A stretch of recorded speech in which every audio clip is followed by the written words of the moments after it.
Thank you so much for joining us here on JoyNews Prime. Now, the Minority on Parliament Agri Committee is calling for a special financing arrangement to revive the country's biggest indigenous cocoa buying company, PBC. Now, JoyNews 9 months ago reported on the woes of the company and how its market share had declined from 30.88% in 2016 to 8% in 2021. Last week, a consortium of banks confiscated some assets of the produce buying company over non-payment of debt running into more than 300 million Ghana cedis.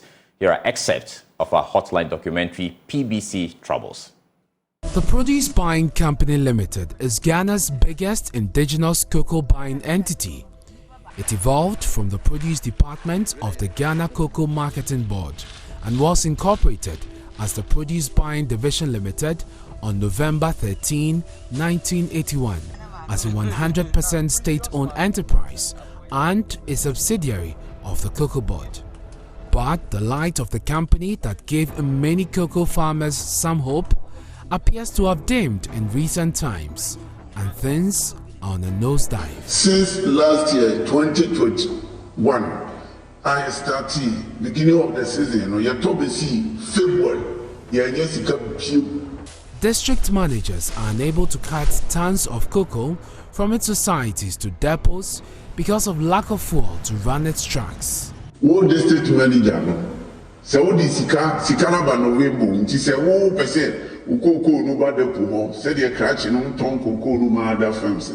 Now, our Copebusia. Now they are, I told this, now they are cocoa now be good depo. Its purchasing clerks are now using PBC facilities to buy and trade cocoa for competitors because there are no funds to pay farmers who sell their beans to the produce buying company. Your Toma, your friend say, Fludo. Your Toma sitting up in the year, no, baby, I better say Scaba Biana, because of your better young customers on Becco.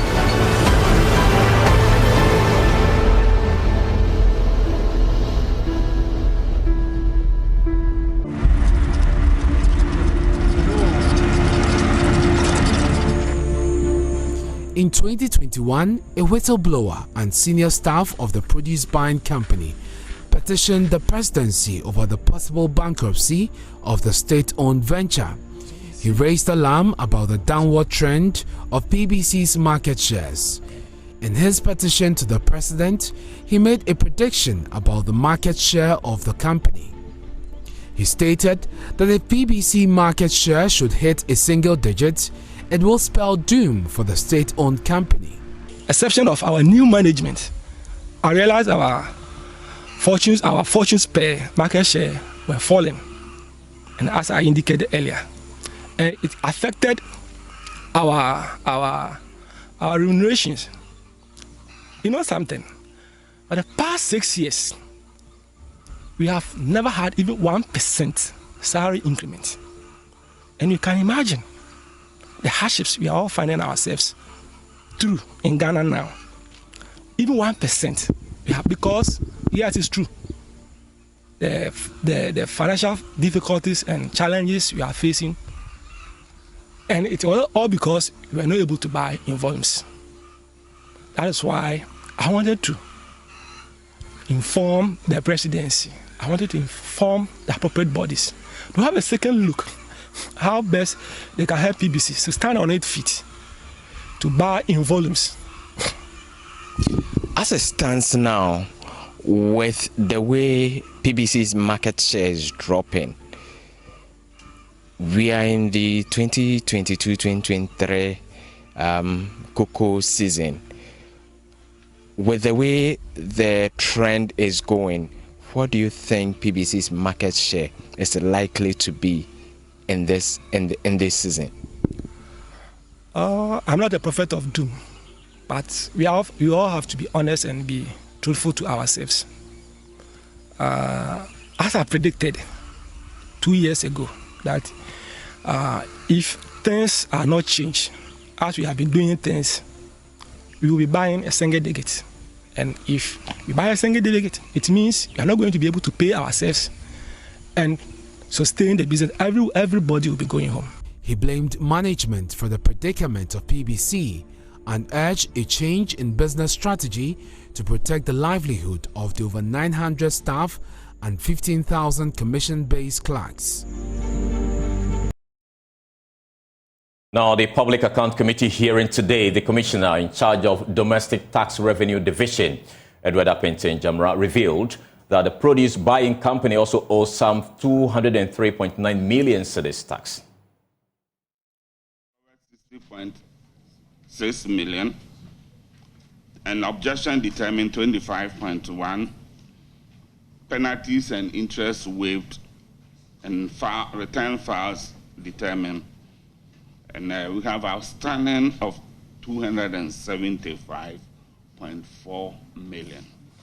Mr. Chair, out of this 275 million, 246 are being contested. 247.7 is being contested by 3 companies. Millicom, I've mentioned the earlier one, Federated Commodities, and PBC. Mr. Chair, in respect of Federated Commodity and PBC, it has to do with VAT on haulage of cocoa, which they are contesting in court. So we're waiting for the determination of the court, and the court has adjourned to 26th of February. And when it's determined that they are liable to pay, we will enforce collection. So that is the situation of the 247.7 million that is owed by these 3 companies. Mr. Chair, the outstanding balance of 27.6 million, we're employing the same enforcement tools to collect them. So for your information, this is in court, so I can mention the names. Millicom Ghana for the VAT 12.9, Federated Commodity 30.8, and PBC, Produce Buying Company, 203.9 million, making up the 247. So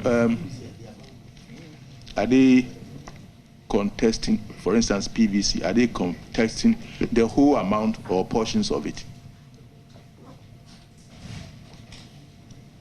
Mr. Chair, they are contesting the whole amount. I think it has to do with the interpretation of a provision. Okay. For PBC and Federated Commodity, it has to do with whether they are liable to pay VAT on haulage. Okay. That is what they are contesting. They are of the view that they are not liable, but we think that they are also providing service, and as a result, they are required to charge VAT on the service. Okay, thank you. This is the main issue that is contested. Thank you, Mr. Chair.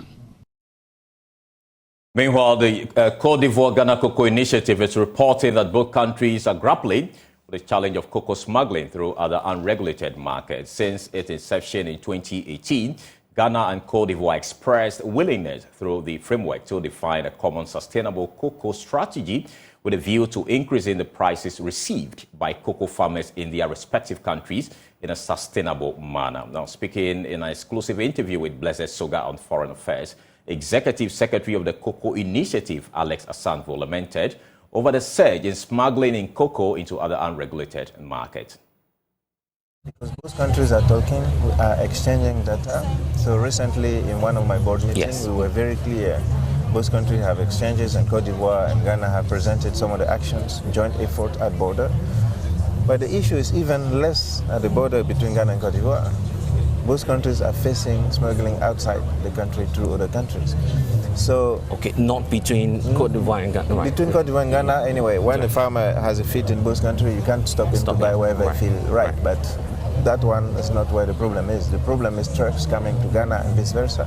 This is less, and it is becoming less because the way we have set the price in both countries, the gaps is so close that doesn't allow anyone to have benefit by smuggling cocoa. So people are rather moving in Well, I'm not saying there are them moving, but there are others that are interesting to go and look where there are no regulations. Yeah. That's how it works. But for us, we are not so worried because the key market for the African countries are Europe.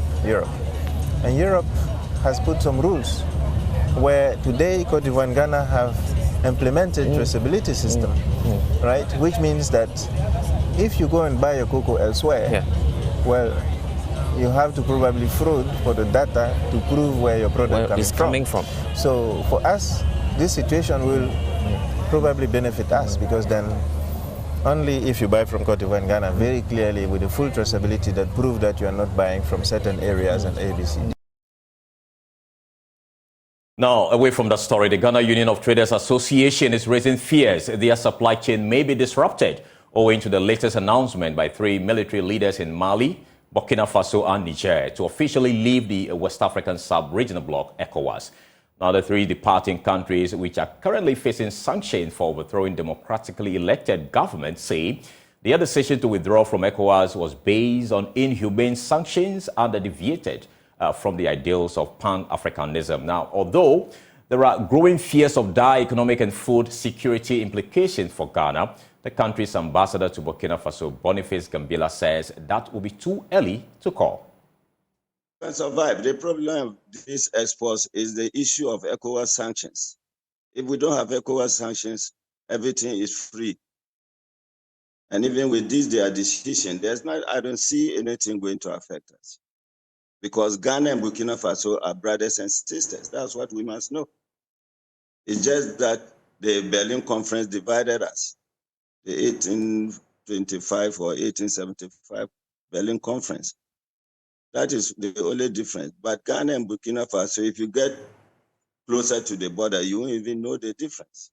And the government here sees the president of Nana Addo as their mother, their father. So the relationship is just so high that this change is just within the Sahel. It's a political issue of exploitation, of governance, of looking for freedom or looking for independence. And that will not affect Burkina and Ghana because Burkina depends on us a lot and we depend on Burkina a lot. Brothers and sisters don't, even brothers and sisters fight, they sleep together.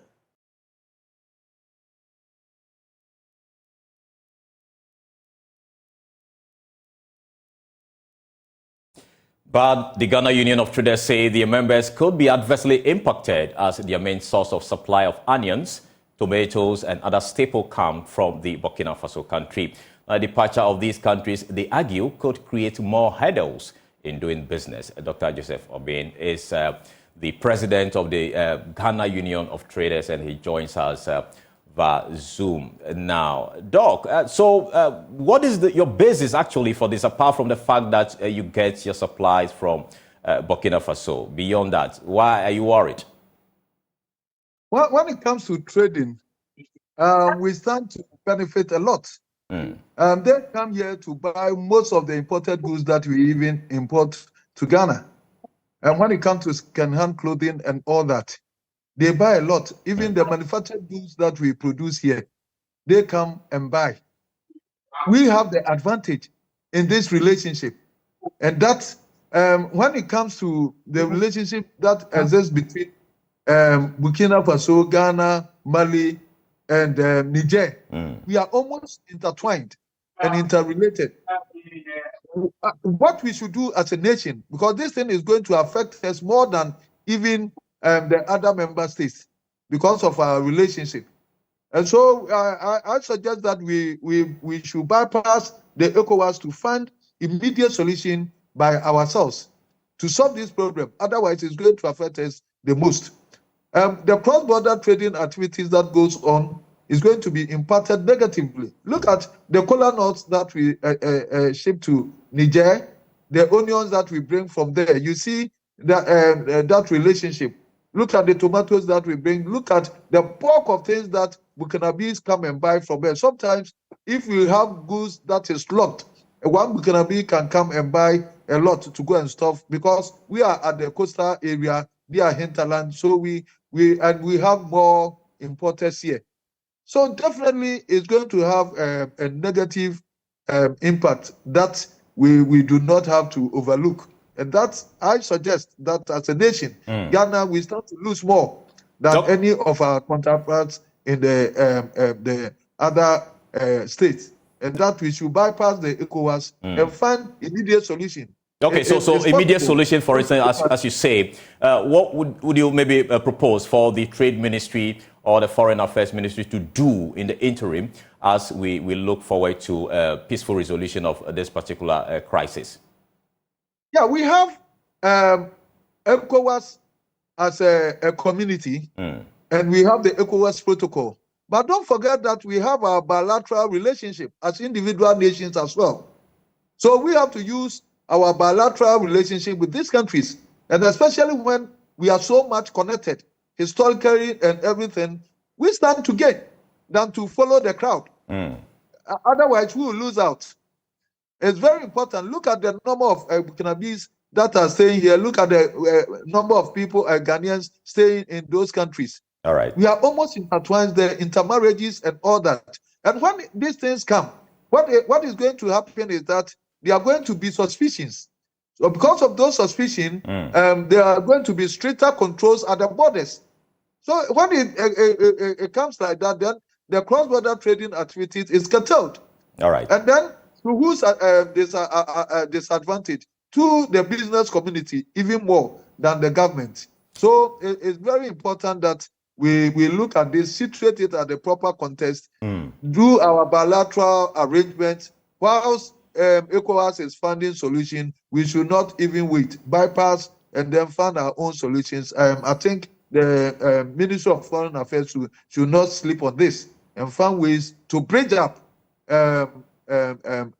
this almost broken relationship. Thank you so much, Dr. Obin, for speaking to us here on JoyNews Prime. Now, moving on, the Commissioner of the Ghana Revenue Authority, Reverend Dr. Amishadai Wosomoa, has admitted that he has been working without contract. Now, the GRA boss came under scrutiny at the Public Accounts Committee sitting on today when a member of the committee, Sam George, raised concerns over his continuous stay in office despite attaining the compulsory 60 years retirement age 2 years ago. Responding to the question, despite objection by some majority members, the GRA boss said he was given the green light to continue his service pending ratification by Finance Ministry. I just wanted to find out from Commissioner General, sir, which year did you attain the age of 60?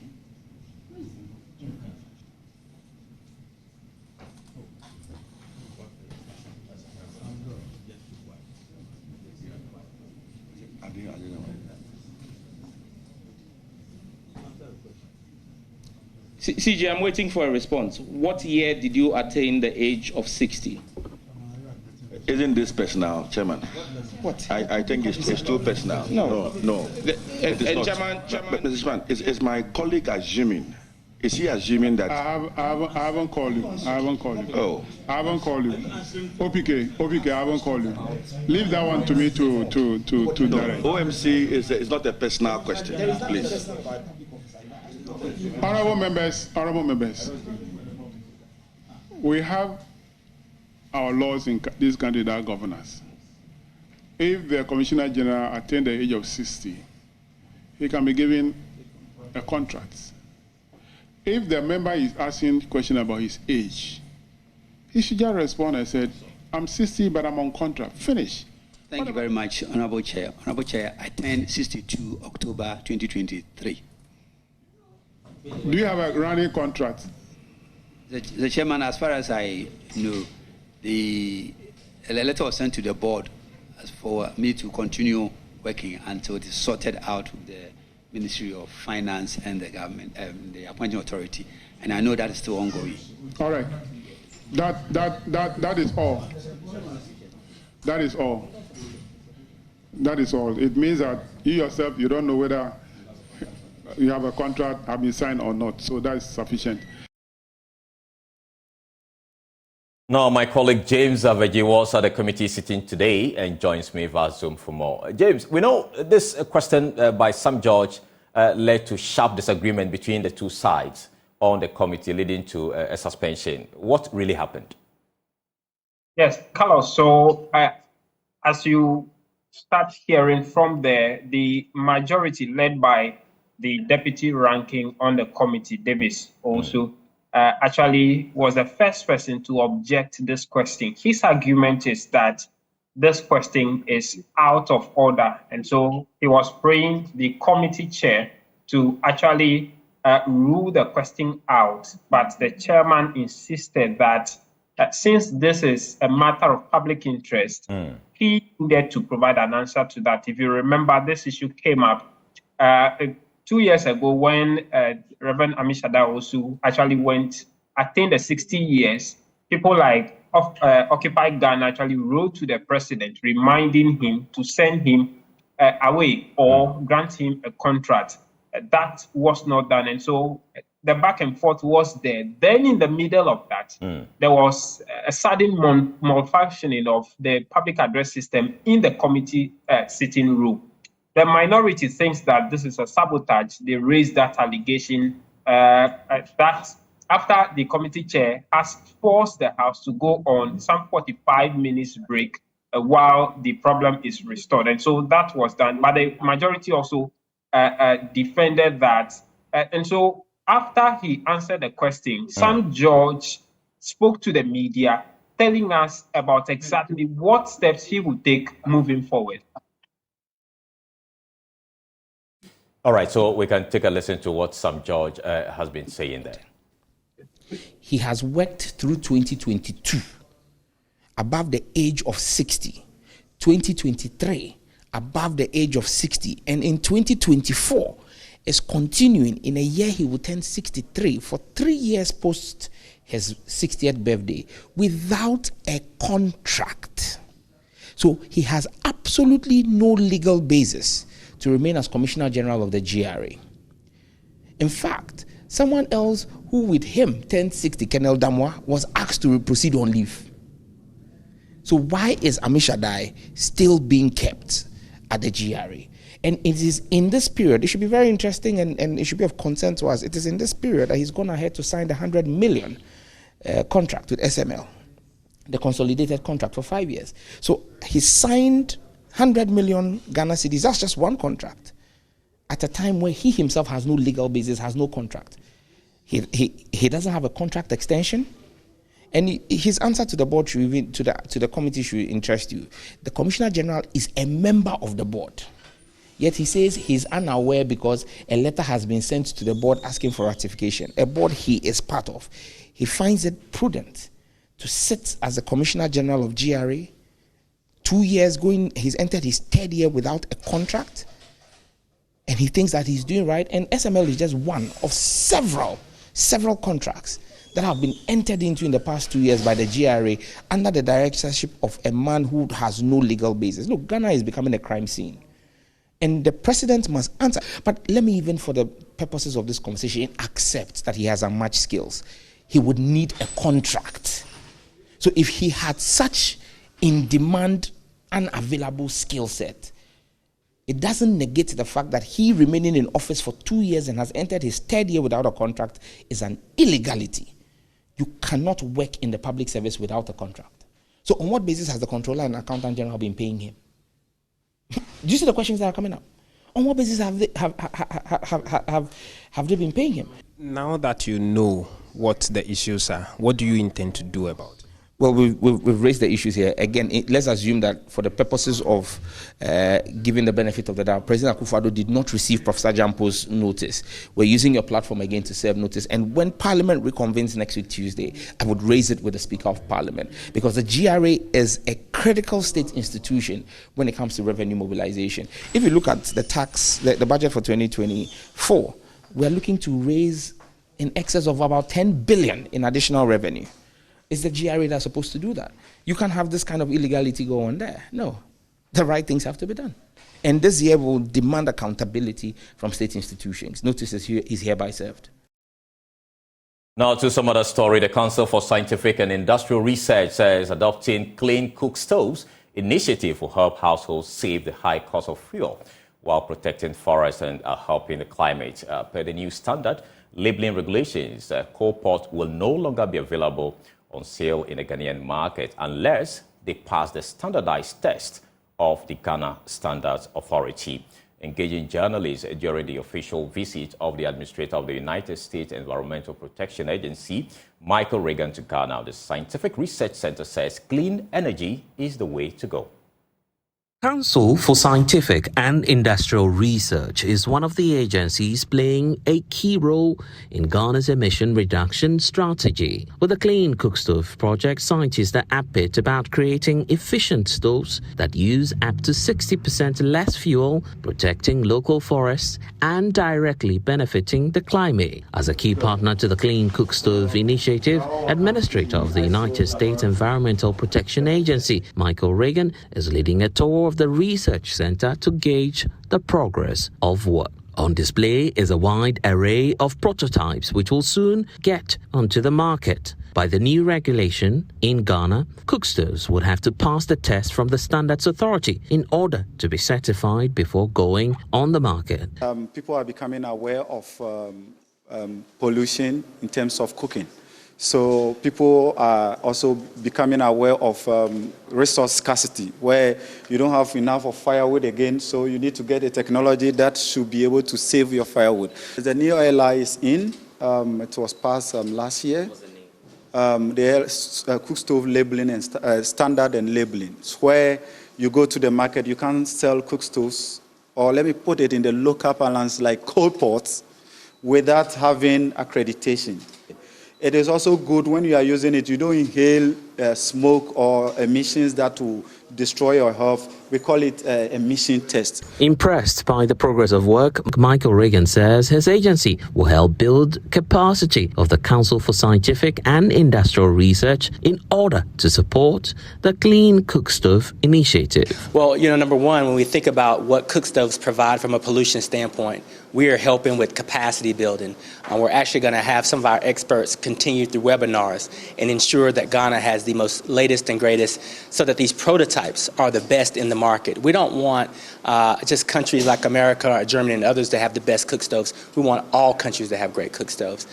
In addition to that, we are sending some of the local experts here to international trainings.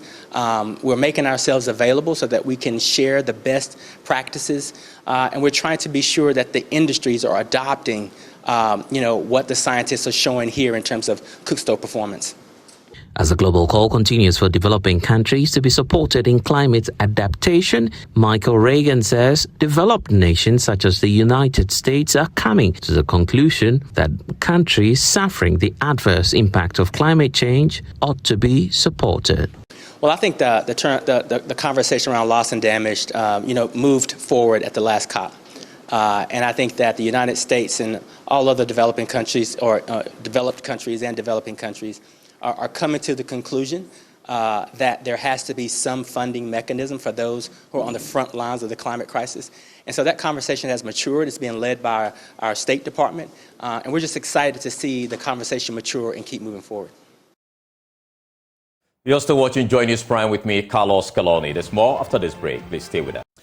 Welcome back. Now, the NPP and NDC stand divided on the Electoral Commission's proposition to move the 2024 general elections to November 7, a month earlier than the usual date. Now, the initial proposal in 2015 aimed to provide the Commission sufficient time for result verification and finalization. Additionally, the adjustment allowed for a timely resolution in case of a runoff or the need for a rerun or re-election.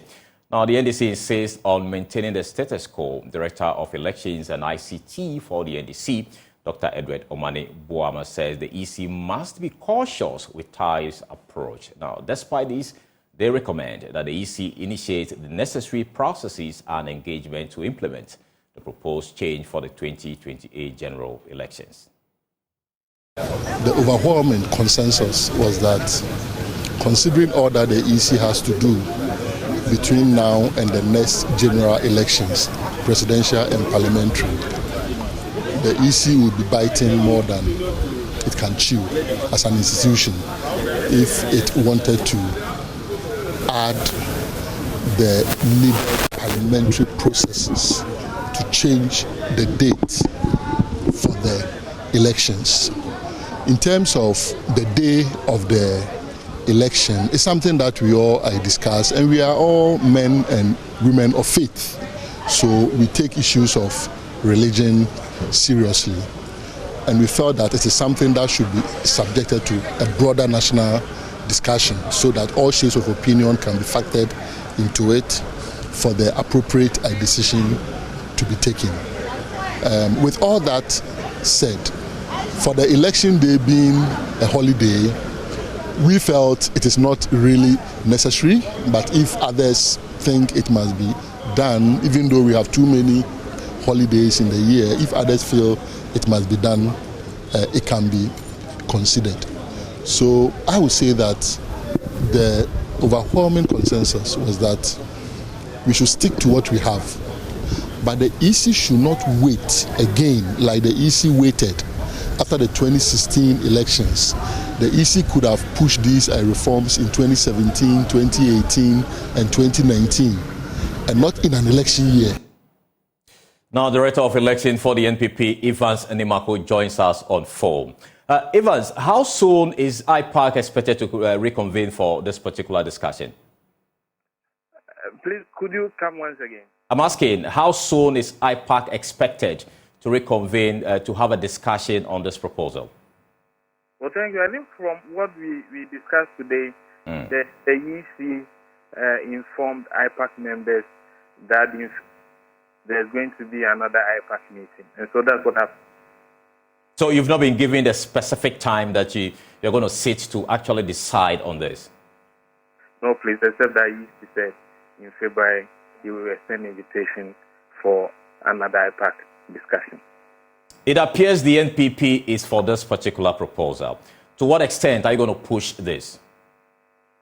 I think for us as new people, we've made it clear that yes, what we have now is December 7th date for general election. But we are all aware of the challenges that the nation is confronted with if there has to be a by-election. We experienced this in 2008. And so we have said that it will not hurt us as a country if the EC pushes the date from December 7th to November 7th to allow for all these uncertainties. However, the very people who were so much in support of this proposal in 2016, i.e. the NDC, are the same people who are now running away from it. And that's a big surprise.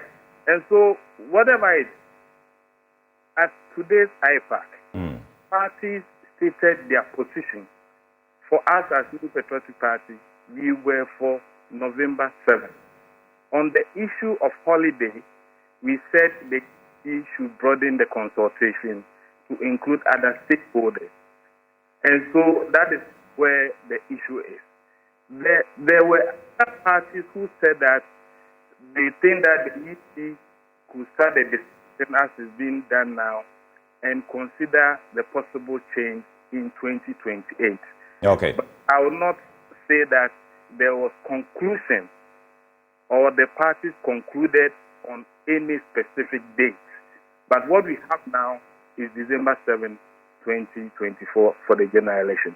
As to whether the EC will go ahead with these positions, whether November or December, we advise the EC to publish its program lineup, and that will inform the general public on whether it will be feasible or not. I remember in 2016 when the EC pushed for the CI, we were somewhere in the middle of the year, and the EC was also going to do registration, which was a major issue at stake. And so the dynamics are not the same. All right. Let's choose the path that will strengthen and deepen our democracy. Thank you so much. We're grateful for your time, Mr. Nimako. My pleasure. All right. Now, we're moving on. Election headquarters is brought to you by Petrosol. Petrosol is your clean fuel in full quantity. Now, Chairman Wontumi has been set free. The Ashanti Regional Chairman of the New Patriotic Party, Bernard Entry Boisiako, is no longer in the bad books of Menchia. He has been declared a free man by the Kumasi Traditional Council after he was accused of making derogatory comments about the Asantehene Otumfuo Osei II during the NPP parliamentary vetting process. At the hearing Monday, Chairman Wontumi denied all allegations leveled against him by the Kokosohene Nana Kwekodua. My colleague Nana Boachi Yadom sat through proceedings and has sent this report. Chairman Wontumi appeared before the Kumasi Traditional Council with national executives of the New Patriotic Party alongside some government appointees. This is after the council demanded that he appears before Nananom over alleged derogatory remarks made against the Asantehene Otumfuo Osei II. According to Chairman Wontumi, the allegations are false and malicious and not a true reflection of what transpired during the vetting process. Fi say awada roma obeye ketu obeye kesi onam paaso enti me ko na makakodi pa awa monane na mamba se de Paul ka se ban pese me de me ha obeto so enti be de me nsaye adwumanti me yese me ko na makakodi pa enti me ba be fru ewie mu hyen no ano na me nya general secretary ko no say chairman asembe no akafa bay and now you say, a dear Basama, na Yasidano vetting day.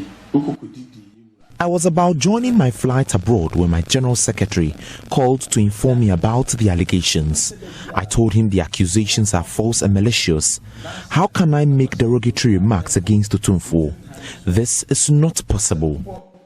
Chairman won't meet the idea. Obomu said, you were regional chairman, and someone your some phobia, name.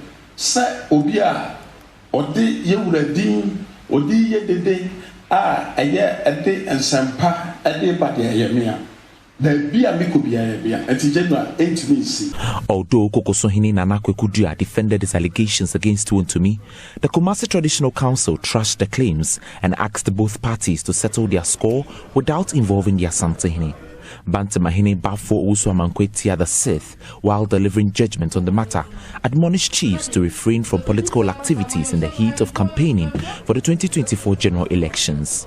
He asked that the NPP regional chairman be set free without any charges.